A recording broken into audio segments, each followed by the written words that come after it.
All right, let's get right into it. There is a game being played all around you right now. A game of power, of status, of control. And here's the thing. You are a part of it, whether you know it or not. But you don't know the rules. You were never meant to. So let me ask you something. Why do you believe them? Why do you believe them when they tell you the world is fair, that hard work is all that matters, that honesty is always rewarded? You believe these things because, well, they're comforting. But that comfort, it's a cage. Okay, let's just be blunt. The most dangerous lie you've ever been told is that honesty is the best policy. It's not a virtue. It's a myth. It's a story told to keep the hierarchy in place, to keep you predictable and easy to control. And that's why we're here. We expose the unspoken rules, the psychological truths that actually govern reality. Today, we peel back the mask. Now, to understand this game, we don't need to look at kings or presidents. No. The most immediate, the most relevant battlefield is the one you walk into every single day, the modern workplace. It's right there that the strategic hiding of what you really want becomes a daily survival tactic. The primary weapon used in this environment is something called knowledge hiding. And I want you to pay very close attention to that word on the screen, intentional. This isn't about someone forgetting an email or being too busy. No, this is a calculated, strategic decision to create an information gap, giving one person an edge over another. And if you're sitting there thinking this is just a rare thing, something only a few bad apples do, you are being dangerously naive. A survey of U.S. employees revealed that a mind-blowing 76% admitted to doing this. So let's be crystal clear. This is not an anomaly. It's the system. It is the norm. And this isn't random. It's a playbook with 3 core moves. First, you have playing dumb. It's simple. It's effective. You just deny you know anything. Second, evasive hiding. This one's a little more sophisticated. It's where you pretend to help, but you give out wrong or incomplete information to send a rival down the wrong path. And third, rationalized hiding. This is the masterstroke.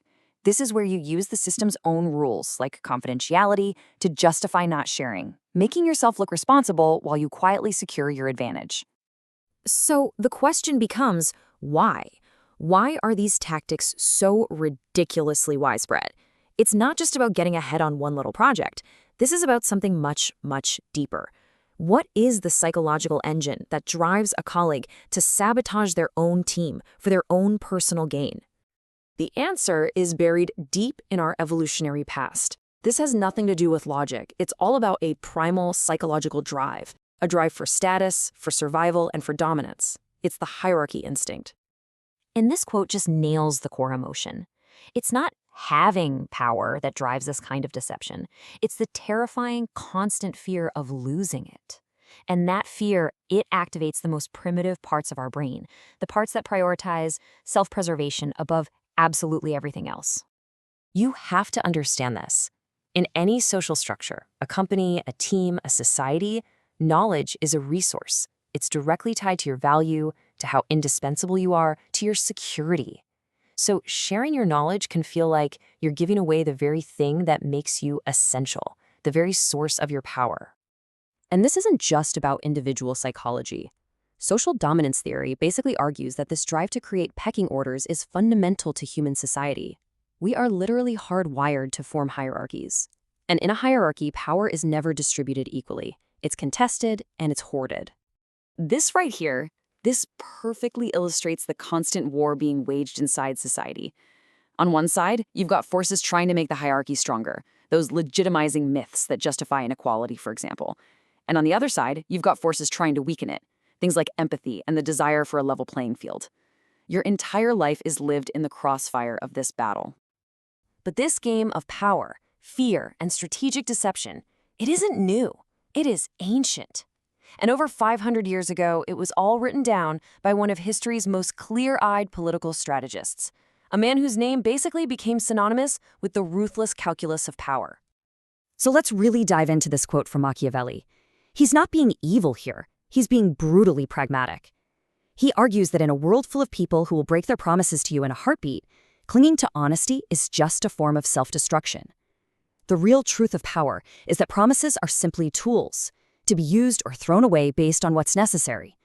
This is the operating manual for the person who wins while everyone else is busy playing by the rules. And this right here perfectly illustrates his core metaphor for survival. Power, Machiavelli says, means you have to be two animals at once, the lion and the fox. The lion is pure force. It scares off your enemies. But the lion alone is vulnerable. It can't see the traps. That's where the fox comes in.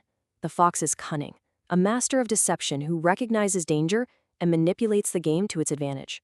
Real power is being both. And believe me, this isn't just some abstract philosophy. These principles of the fox have been used on a global scale, creating an entire alternate reality just to fool an enemy army. Let's look at the single largest, most successful strategic deception in modern military history, where the final outcome for the entire world hinged on this very art. It was called Operation Fortitude. It was the Allied plan to deceive the German High Command about the location of the D-Day landings. And this timeline shows a masterpiece of strategy. The deception was so powerful that even weeks after the real invasion began at Normandy, Hitler kept his most powerful tank divisions waiting for a main attack that was never going to come. So how did they do it? They didn't just tell one lie. They built a completely immersive, false reality. They created a phantom army, complete with a famous general, George Patton. They used turned double agents to feed a steady stream of believable disinformation. They filled the airwaves with fake radio chatter and populated the fields of England with inflatable tanks and dummy aircraft. They didn't fight the enemy's bias. They fed it, confirming everything the Germans already wanted to believe. So here's the crucial point.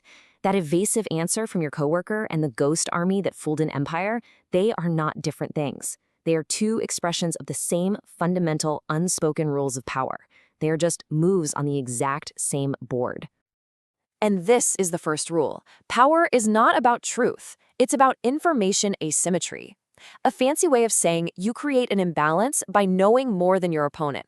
It's about knowing something they don't, or making them believe something that isn't true. The person with the information advantage holds all the cards. Which leads directly to the second rule. Whether it's a project deadline or a military invasion, the side that controls the flow of information, what is known, what is hidden, and what is believed, is the side that shapes reality and decides the final outcome. And this brings us to the most critical lesson for you. In a competitive world governed by these rules, your transparency is not a virtue. Your honest intention is your single greatest vulnerability. It tells your rivals exactly where to aim. Which leads us to the ultimate unspoken role of power, the one that all successful players, from Machiavelli's prince to the modern CEO, understand in their bones. Your true goal, your ultimate intention, never reveal it. So, there you have it. The information is in front of you. The rules have been exposed. You are at a crossroads. The choice is no longer about what the rules are, but what you are going to do with this knowledge. Will you remain a piece in their game, moved around a board you can't even see? Or will you learn to play? The question is, will you keep living in ignorance? Or will you hit that subscribe button and commit to seeing reality as it truly is? If you are ready, subscribe now, ring the bell, and comment play down below to show that you're ready to learn the game. This isn't just a channel, it's a commitment to awareness. Join us.